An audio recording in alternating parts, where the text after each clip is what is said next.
Seperti yang kita ketahui, saat ini dunia sedang memperbincangkan munculnya pandemi COVID-19.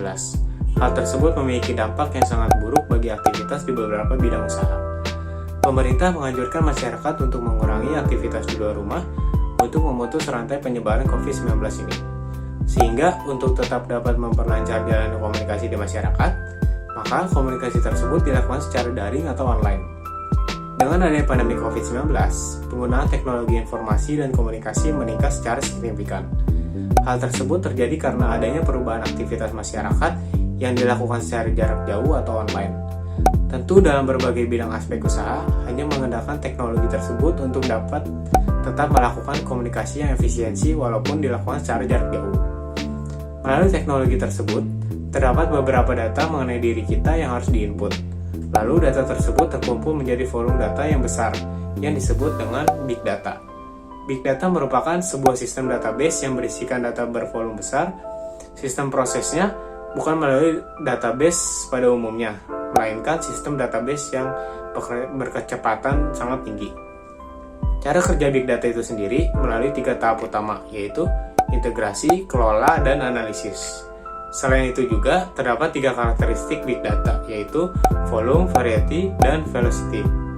Dengan adanya Big Data, tentu terdapat kendala di dalamnya seperti adanya pencurian data terhadap data diri kita dalam sebuah aplikasi. Hal tersebut disebut sebagai credential stuffing. Maka dari itu, penggunaan teknologi mampu memiliki kendala yang cukup besar yang membuat kerugian besar terhadap data yang kita miliki. Nah, kalian tahu gak sih apa itu credential stuffing? Credential stuffing merupakan jenis serangan cyber di mana kredensial akun dicuri. Biasanya terdiri dari daftar nama pengguna dan atau alamat email serta kata sandi. Nah, credential stuffing sendiri terjadi ketika hacker mendapatkan kredensial akun curian melalui beberapa cara. Nah, cara yang paling biasanya yaitu dari dark web. Kemudian menggunakan botnet atau alat otomatisasi lainnya, berusaha mencoba dan menggunakannya untuk melakukan kegiatan kriminal atau pelanggaran hukum.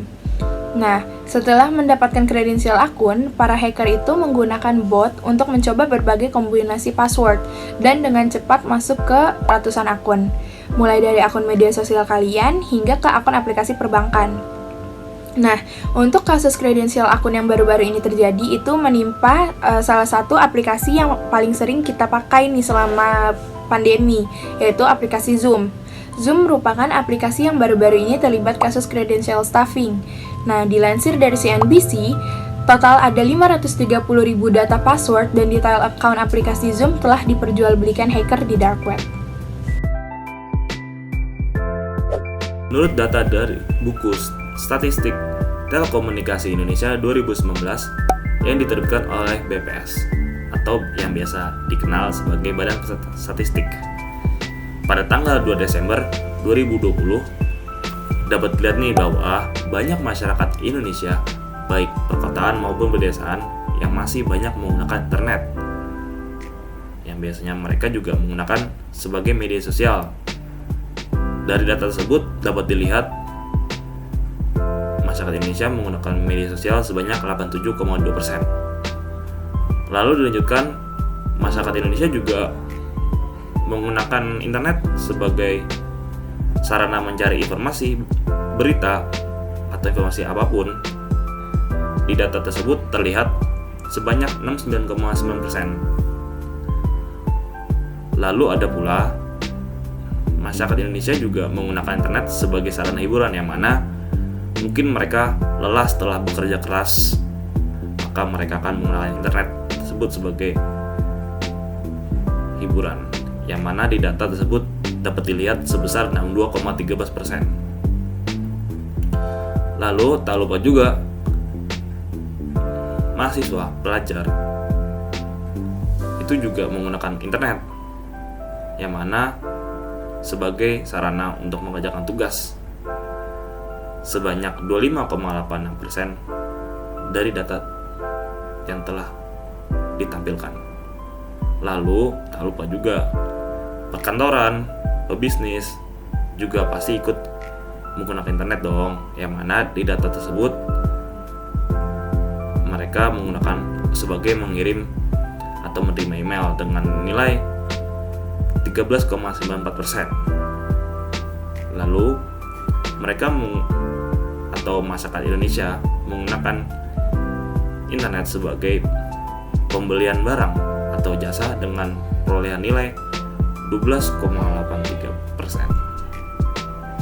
Tak lupa juga pastinya masyarakat juga membutuhkan internet sebagai fasilitas finansial juga, yang mana di data tersebut ditampilkan sebanyak 6,46%, dan sisanya digunakan untuk hal-hal lainnya yang dibutuhkan oleh masyarakat Indonesia sebanyak 3,25%.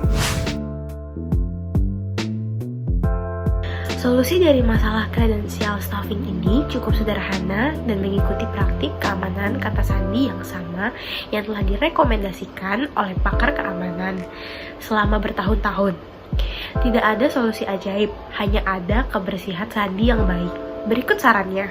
Yang pertama, hindari menggunakan kata sandi. Kembali, gunakan kata sandi unik untuk setiap akun Anda yang Anda gunakan secara online. Yang kedua, gunakan pengelola kata sandi. Mengingat kata sandi unik yang kuat akan mustahil untuk dibobol. Yang ketiga, aktifkan autentikasi 2 faktor. Dengan dua langkah ini, Anda harus membersihkan dan memberikan suatu yang lain seperti kode yang dibuat oleh aplikasi atau dikirim kepada Anda melalui SMS.